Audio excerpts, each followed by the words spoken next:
who stocks backpack blowers here? Leaf blower, anyone stock leaf blowers?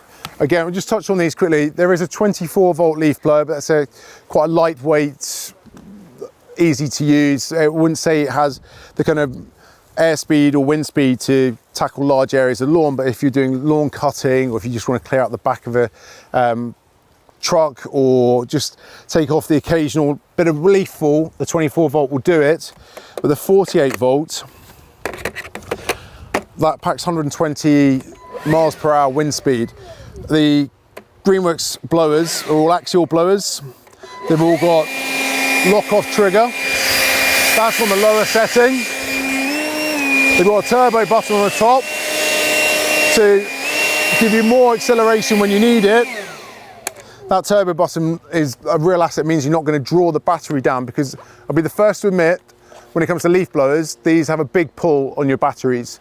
So even on the 48-volt battery, 4 amp hours, you're up to, I would say, 20 minutes of consecutive blow time before you need to recharge. It's purely because the output, you need that volume of output for the tool to perform, but that obviously that's going to draw down your batteries quicker. But the virtue is, when you take your finger off the trigger, you're not using the tool. So it's not idling like a two-stroke would. And performance-wise, I think it's fantastic. I think it's deceptively powerful. And I think there's two tools that everyone likes using. It's pressure washers and leaf blowers. There's something inherently satisfying about clearing down areas. And I know you all want to have a go on this, but you can have a go on in a minute. But in terms of what it's given me, I've got plenty of power. It's portable, it's practical, it's beautifully balanced. If you want to have a play around with that amongst yourselves, you'll see it's got a real nice balance to it. So that's the 48 volts. The 60 volt, this is what I have at home. I think this is ferociously powerful, and again, beautifully balanced as well. A lot of similarities in shape and size, just slightly bit bigger on the 60 volts. The battery's at the back here to balance the weight. But again, low setting, turbo button. Mark, just step forward. It's very hard to see wind speed, isn't it? It's very hard to see how quick. 140 miles. 140 miles an hour of wind speed. Great for playtime and practical applications as well. Loads of scope, loads of range on that. On a 6 amp hour battery, I could keep blowing for about 40 minutes, 35 minutes, 40 minutes.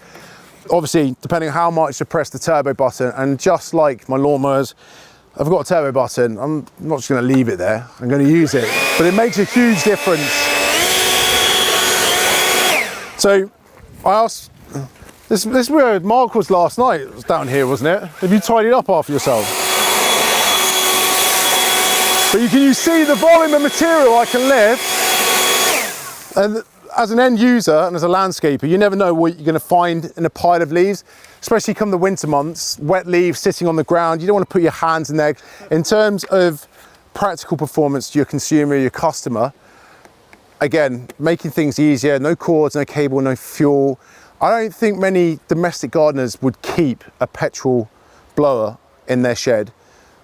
But I do feel that they would be happy to use battery power performance for a tool of that nature, just making it more accessible. But then we take that 60 volt battery and we can chuck it into our backpack blower. I mean, you've seen how the blowers operate. Again, the same airspeed, 139 miles an hour between this and this. But from an end user standpoint, if you're a semi-trade or a large area like this is really comfortable. I can barely notice it's on my back, unlike a petrol engine, which I used to feel quite a lot. This is the one tool that's made a massive difference to me as a landscaper and a gardener, because I've got the power and performance, and I've also got the comfort as well, but I'm not having to compromise on run time and longevity. You've also got the option for a 48 volt leaf blower. In fact, they are working on a 60 volt version of that as well, so you can collect and mulch those leaves as well. And again, timeless seasonality of these kind of tools now, they're again what customers, gardeners, landscapers are going to be buying as a distressed purchase. So offering it out in the cordless tool gives you a real advantage. Thanks, Mark. You just plug those in? Yeah. This one's got 2 speed settings. also got a speed throttle. You don't always need full power, but you always need full power. But the scope to be able to go around and collect. You know how a leaf back works. Again, at the moment, this is only on the 48 volt platform. I think it's pretty impressive to get that level of capability from that style of battery across all the tools that we've seen. But also this tool in particular works both as a blower and as a mulcher, as a vac mulcher, because it's going up, going through the impellers and then being mulched down. If I want it as a blower function, I remove the larger funnel, withdraw this, and I put the smaller funnel on the front. So I've got two tools in one. Again, from a consumer standpoint, value, usability, ergonomics, all taken into consideration as well.